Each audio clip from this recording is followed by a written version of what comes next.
Hello friends, welcome to our kitchen. இன்னைக்கு நம்ம சமைக்க போறது பொரிச்ச உருண்டை குழம்பு. அது எப்படி பண்ண எங்க அம்மா காமிக்க போறாங்க.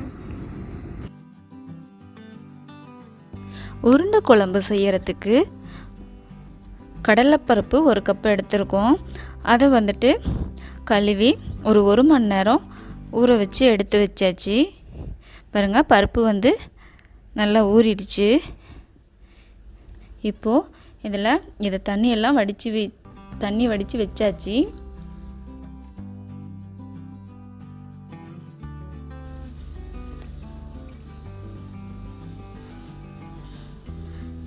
மிக்சியில் நம்ம கடலைப்பருப்பு, இது கூடவே வந்துட்டு பூண்டு, காஞ்ச மிளகாய் போட்டு அரைச்சிருவோம்.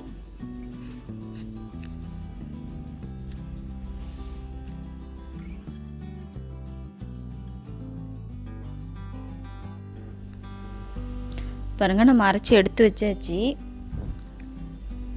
இப்போ இதில் வந்துட்டு கருவேப்பிலை, பொடி பொடியாக கட் பண்ண கருவேப்பிலை கொஞ்சம், பொடி பொடியாக கட் பண்ண கொத்தமல்லி தழை கொஞ்சம், அடுத்து ஒரு பெரிய வெங்காயம் பொடி பொடியாக கட் பண்ணியிருக்கேன், அதையும் சேர்த்துக்கலாம்.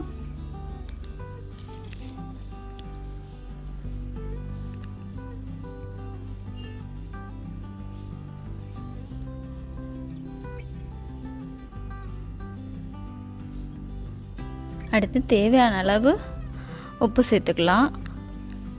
இப்போது இதை நல்லா நம்ம மிக்ஸ் பண்ணிக்கணும்.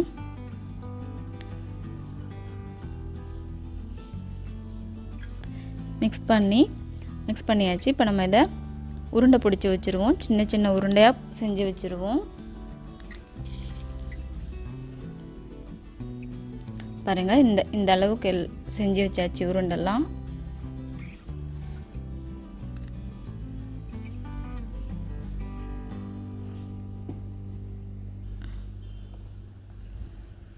இப்போது நம்ம அடுப்பில் பாத்திரத்தை வச்சு சூடு பண்ணியாச்சு. இப்போ அதை ஃப்ரை பண்ணுறதுக்கு, அந்த உருண்டையை ஃப்ரை பண்ணுற அளவுக்கு தேவையான எண்ணெய் ஊற்றிக்கலாம்.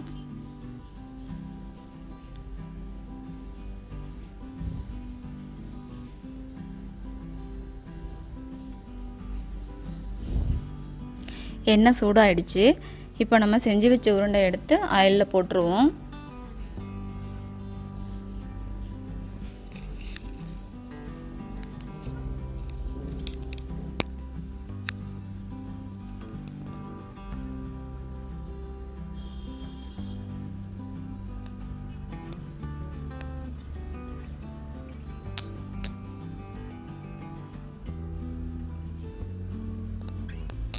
பாருங்க, உருண்டை வந்து பொன்னிறமாக வந்துருச்சு. இப்போ இந்த ஸ்டேஜில் நம்ம இதை எடுத்துருவோம்.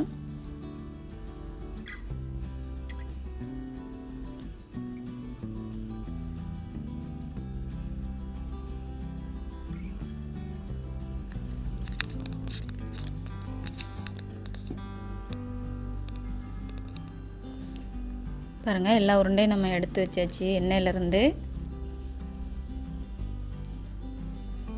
அடுத்து நம்ம குழம்பு வைக்கிறதுக்கு பேனை சூடு பண்ணி ஒரு 2 டீஸ்பூன் எண்ணெய் விட்டுக்கலாம்.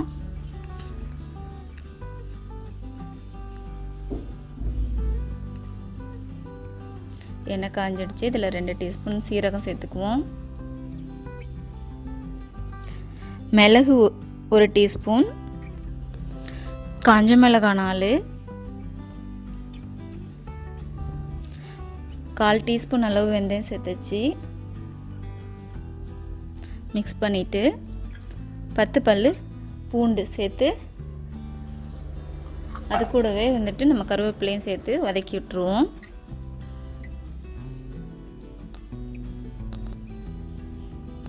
அடுத்து ஒரு பெரிய வெங்காயம் ஸ்லைஸாக கட் பண்ணதை சேர்த்துக்கலாம்.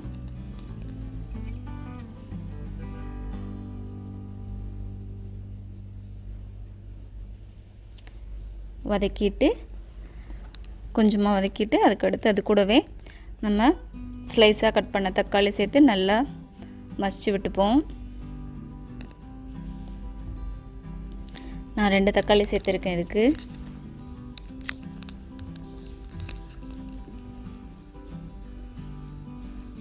தக்காளி வதங்கிருச்சு. இது கூட 1 டீஸ்பூன் கொத்தமல்லி பொடி, 1 டீஸ்பூன் மிளகாத்தூள், 1/4 டீஸ்பூன் மஞ்சள்தூள் சேர்த்தாச்சு.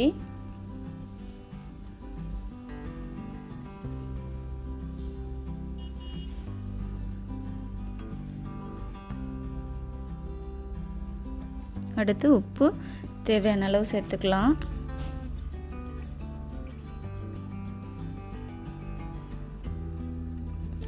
ஏற்கனவே நம்ம உருண்டையிலையும் உப்பு சேர்த்துருக்கோம், அதனால் லைட்டாக குழம்புக்கு தேவையான அளவு மட்டும் சேர்த்துக்கோங்க, நிறைய சேர்த்துறாதீங்க.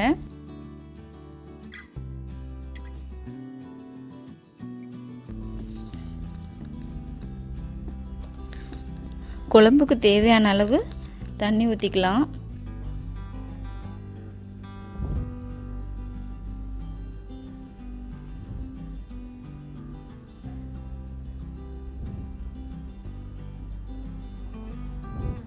மிக்ஸ் பண்ணி இப்போ இதை நம்ம வேக வச்சுருவோம். மூடி போட்டு வேக வச்சுருவோம்.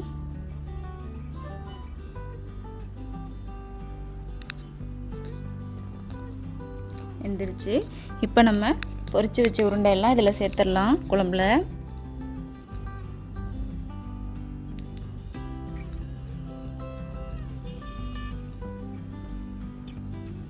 இப்போ இதை ஒரு 5 நிமிஷம் வேக வச்சா போதும்.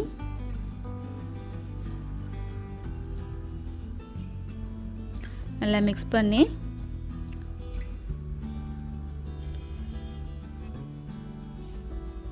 மூடி போட்டு 5 நிமிஷம் வேக வச்சிடலாம்.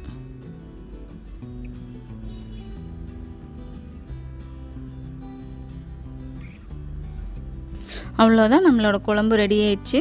மேலே கொஞ்சமாக கொத்தமல்லி தழை போட்டுப்போம்.